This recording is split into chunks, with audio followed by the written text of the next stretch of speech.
Hey guys, today I wanted to share my favorite farming build for Crusader.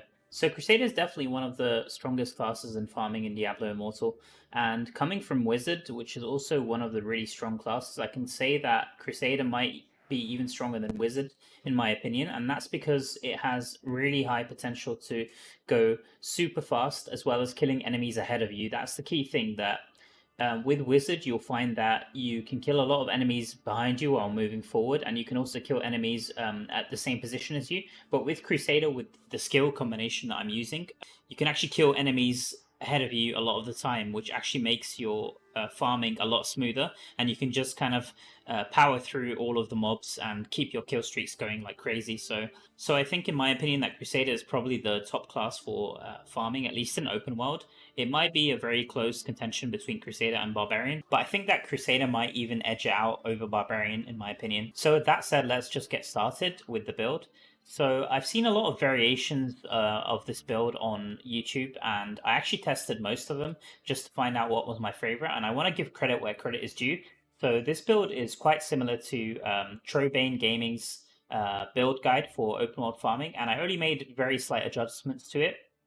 He did a really great job with this build, and I just wanted to give a shout out to his channel. And if you guys want to subscribe to him just to support him, he does a lot of quality content on Crusader and gives some really good builds and insights. So do check out his channel. So let's quickly talk about the skills that we're using in this build first. We're using Draw and Quarter, we're using Consecration, we're using Condemn, Falling Sword, and the primary attack is Sacred Fire, but you could honestly use either of these, Punish or Sacred Fire. So now let's get started with the Essence. So firstly, let's talk about the most important skill in this build. So with Crusaders, any farming build, I can't see it not running with the horse. So you definitely need Draw and Quarter, and with Draw and Quarter, we're using these two essences here, which is the Galloping Brilliance Essence and the Sivket's Advantage, which is really important. It increases your horse duration. So if we just take a look at the skill here, after equipping this pants, it says that Draw and Quarter now calls a Horse of Light for 6 seconds. Enemies within its aura take 9,000 damage per second, and the damage you deal to them increases by 30%. You've got this aura around the horse, which will increase all the damage done by 30%. That's incredibly high and an incredibly useful buff to have. And the second thing is that you have this 6 seconds of the Draw and Quarter rather than the 5 seconds. So basically every other horse in the game has only 5 seconds, whereas this horse is special. It has an extra second. Now, an extra second might not seem like much, but you have to remember that we stack a lot of beneficial effect duration in this build. So this 1 second ends up being something like an extra 2 seconds, or maybe an extra 3 seconds. I haven't done the exact calculation. But basically, it makes it so that this horse can have 100% uptime without requiring any awakenings. So if you're a free-to-play player, I would recommend always running this horse rather than any other horse, just because you won't need to have the awakenings to maintain the uptime. So now that we've talked about the essence for Draw and Quarter, let's talk about the Helmet Essence. So for the Helmet Essence, we've got the Anointed Brimstone. What this does is that it says Consecration now engulfs you in intense holy flames, dealing damage to yourself and nearby enemies. So this basically allows Consecration to be cast on the horse, which is very important. That's one thing which is really, really important, is that since you always want to be on the horse, you want all of your skills to be able to be applied while riding on the horse. So this is the first one. This is an AoE effect, which will follow you on the ground. It's basically a ring of fire, which will deal damage to your enemies, and it does quite a lot of damage. And this damage that it does to yourself won't really be noticeable in open world farming or Terror Rifts. It will be noticeable in the Trial of Hordes, but I will be talking about an alternate helmet that you want to use for that mode. So let's talk about the chest next. So this chest is the Heart of Grandeur, and it turns your Condemn into a Condensed Lightning Storm that follows you and randomly does damage to nearby enemies. This does a huge amount of damage, and you'll be able to see the ring. You basically get a ring of lightning around you. So just like with this ring of fire here, you'll have another ring, which is the ring of lightning, and this does a huge amount of damage, and I definitely recommend having this in your setup. So next we have 2 Essence for Condemn. These are very useful to have. Well, this one you guys might already know. I'm using it in my dungeon build. It's the Torrential Refrain. This is incredibly good, and it basically allows all of your continual damage to be triggered instantly. So if you apply any effect like the Angment's 4-piece, which I'm using in this build, it's going to be applied instantly once you cast Condemn on the enemy. And if you've also got some continual damage effects from your gems, this will also apply instantly. So the second offhand I'm using in this build is the Gates of Hell. This reads, Condemn deals 38% increased damage to enemies below 50% maximum life. This just boosts the damage of Condemn further. You could use a different offhand essence here, such as Battle Rhythm or Zainula's Last Hymn, which will allow you to have extra cooldown of Consecration, and also the Awakening there will give you extra Consecration cooldown. But I found that if your cooldown is high enough, you won't need this, and you can just go for the extra damage buff. And I found that Gates of Hell works slightly better than the Battle Rhythm, at least in farming. So now that we've talked about the offhands, let's quickly talk about the main hands. So the only main hand you really need is this one. It's the Luminous Rain, and this is a very good main hand for Falling Sword. What this does is, it says Falling Sword now follows you, damaging nearby enemies and reducing their movement speed.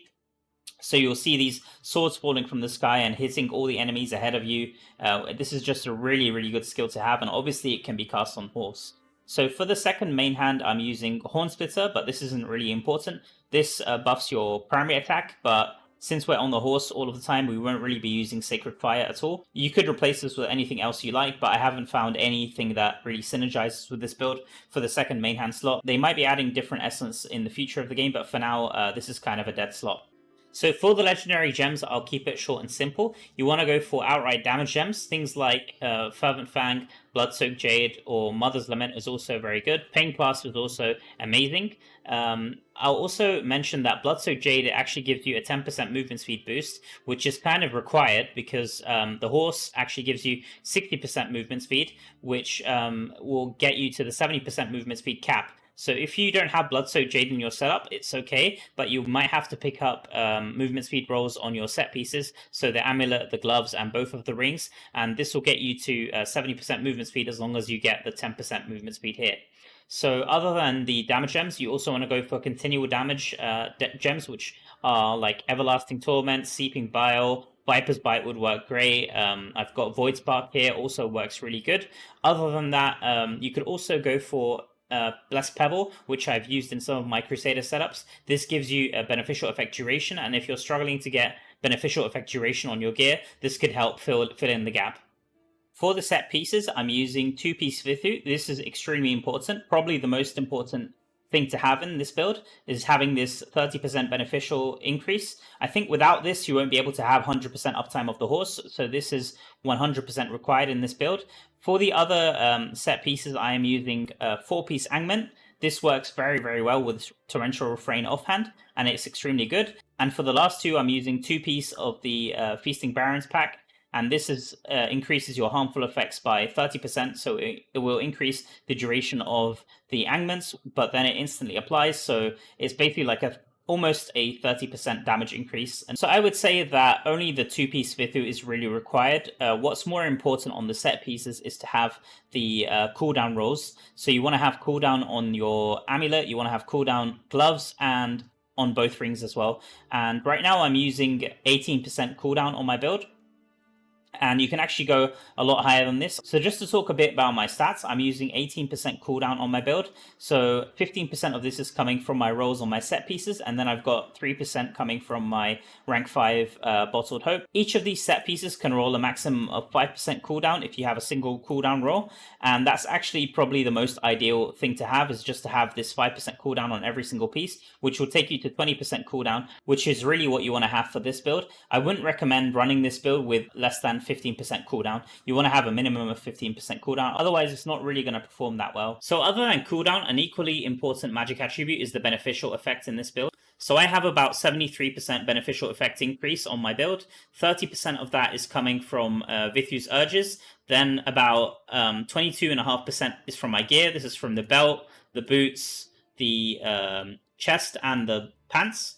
These all have beneficial effect duration. And then from my reforges, I've got 20.5%. I think I'm only missing beneficial effect on my shoulders, but I'm going to probably end up re-rolling the crit hit damage. But for now, I'm keeping it because I don't really need it. And I've got 3% on pretty much every single piece here. So I'd really recommend at least having 70% beneficial effect duration in this build. Let's talk about the awakenings and how to manage them. So for all of these awakenings, everything will give you 10% damage. So this will give you 10% damage to Consecration. This will give you 10% damage to Condemn. Both offhands give 10% damage to Condemn. This gives 10% damage to Falling Sword, and this will give you 10% damage to your primary attack. But for these two essence, the pants and the shoulders, these will give you 10% cooldown to your Drawn Quarter. If you have stats similar to mine, which is 18% cooldown reduction and the 70% increase to beneficial effects, you won't need the cooldown on the horse. As you can see, if I press my horse and wait for the cooldown to end, I'll actually be able to press it again. As with my other skills, if I actually press them, like you'll notice here that basically before they end I can cast it again. So with the horse you can see it didn't even end before I got a chance to cast it again, and I barely have to wait. I think I have to wait about half a second for my other skills before pressing them all again.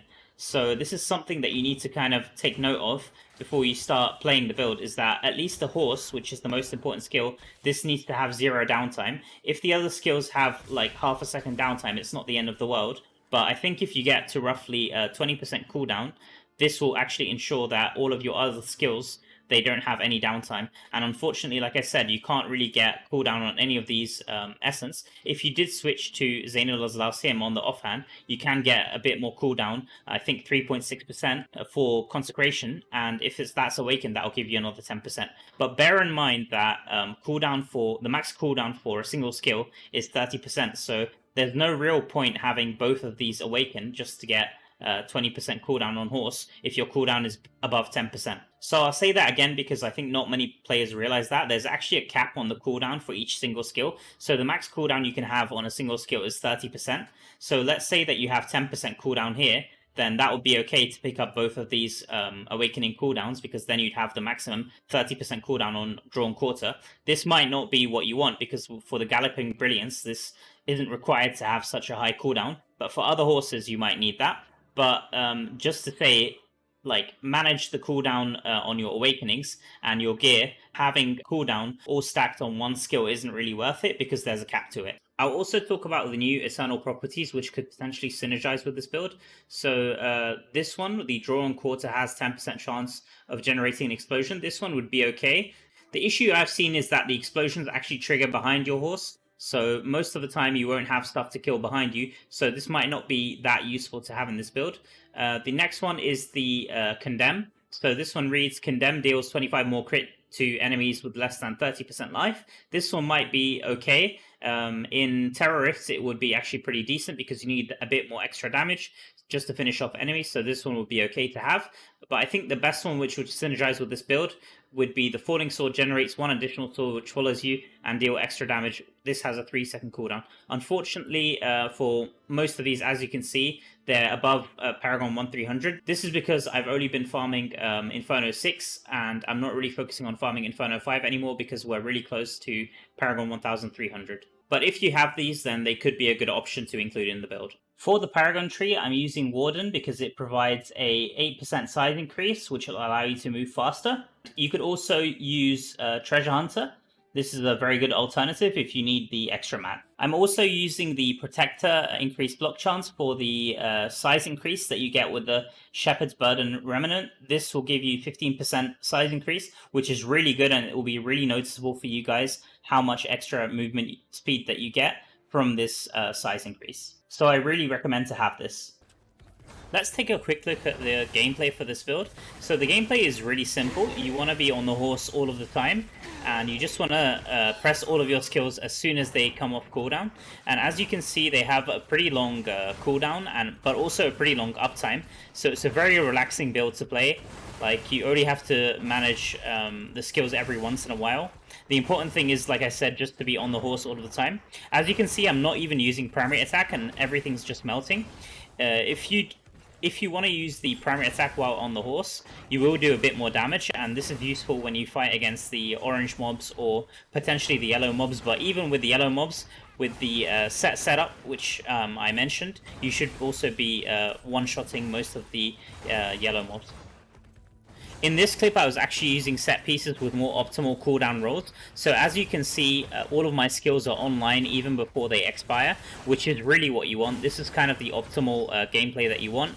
You want all of your skills to be available and not having any downtime. So now I'm going to move on and talk about how you can tweak this build depending on the mode you're playing. Like, for example, if you want to play in Terror Rifts or if you want to play in Trial of Hordes. But before I do that, I just want to give an honorable mention to one of the other skills which can be used. So because I had a really rough time finding the helmet for Consecration, which allowed Consecration to follow me, I actually changed out Consecration entirely for Spinning Shield. And there's an offhand essence which is pretty easily obtainable for Spinning Shield. So I switched out this Gates of Hell for the Impregnable Orbit offhand, which says Spinning Shield now causes 3 shields to orbit you, dealing damage as they pass through enemies. Spinning Shield damage increased by 18%. And what this allows you to do is cast these 3 Spinning Shields, and this can also be cast while on the horse. So now you'll have these 3 skills here, and you can also cast your Spinning Shield when it's off cooldown, and this is, like I said, you can also cast it while on the horse. So just bear that in mind, that just with this single offhand essence alone, Spinning Shield becomes a viable replacement for any of the damage dealing skills like Falling Sword, Condemn, or Consecration. It's just a very good option to have if you just switch to Crusader and you still haven't farmed up all the essence that you need. So the really good thing about this build is that in other modes such as Terrorists and Trial of Hordes, you only have to make very minor adjustments. So as well as that, the set pieces also become a bit more important. I'd really recommend going for the set pieces that I mentioned. So that's 2-piece Vithu, 4-piece Angman, and 2-piece Baron. It just feels like the highest damage combination that you can have for this build. The only other change I would make, if you're playing Terrorist, then I would suggest going for the Weaver Paragon tree rather than the Warden Paragon tree. Because the monsters are a bit chunkier, you actually need a little bit more damage. For the Trial of Hordes, you also want to have the Weaver tree just to get a bit more damage, but the only other change I would make is that I would switch out the Helmet Essence. So this Helmet Essence deals damage to you, which does get tracked in the Trial of Hordes, and that isn't really going to be ideal because you're going to be slowly killing yourself. You actually want to switch out this Helmet Essence for the Gleamthorn Crown, which is this one, which says Consecration now places you in a state of radiance, during which every 3 attacks causes you to erupt with light. So this does almost as much damage as the Anointed Brimstone. This is a very, very good helmet to have. And the good thing is that it won't be damaging you while you play that mode. So I'll just be showing how this Gleamthorn Crown looks. So it actually places this ring around you. This ring won't be doing outright damage, but as you do more and more attacks, it will be proccing and doing a lot more damage. So you still have this double ring setup and also the Falling Swords, and you want to be on your horse the whole time. The only difference in the Trial of Hordes mode and the Terrorists mode in terms of gameplay is that while you're on your horse, you want to be using the simple attack here, like this, while spamming all of your skills, and this will guarantee that everything dies as quick as possible. So that's about it for the variations that I like to do. They're very simple, and the good thing about this build is that you don't have to make major adjustments, like I said, if you switch to a different mode.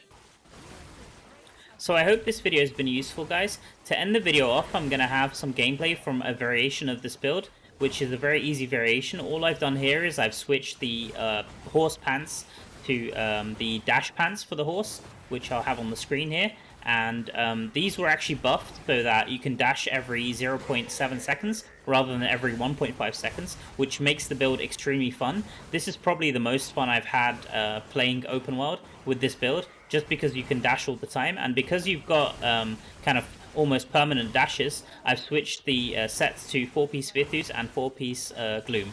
Other than that, I've kept the build the exact same, so it's just the pants essence and switching to 4-piece Gloom. And this build is just super fun. The only downside playing this build is that you'll get sore fingers pretty quickly because you have to always be pressing the draw on quarter skill. As you can see, it's kind of refreshing every 0.7 seconds, and I'm having to press it every time I want to dash. But it is a super fun build, and it's a really nice variation. I like to call this build the Amazing Horse build. It is potentially a slightly faster open world farming build, but I wouldn't say it's very relaxing to play. You always have to be pressing the dash. It also requires you to have slightly better rolls on your gear, because like I said, the light horse doesn't require that much cooldown on the gear since it has slightly longer duration. So you will have to bear that in mind if you decide to play the build. You need slightly more beneficial and slightly more cooldown on your items just to maintain the horse. As you can see, I don't have exactly permanent uptime on the horse. Sometimes I am going off the horse just for like a split second. Overall, this is a super fun build to play, especially when farming gets a bit monotonous. It's good to break things up a bit and have a bit of fun with the game. With that said, guys, I want to once again thank you all so much for watching. YouTube recently gave me a notification that my channel reached 2,000 subscribers, which is just mind-blowing to me. I really want to thank every single one of you. I really do appreciate it, and it keeps me going and making this type of content. So thank you all so much for that. For now, I'll be signing off. I'll see you all in the next video.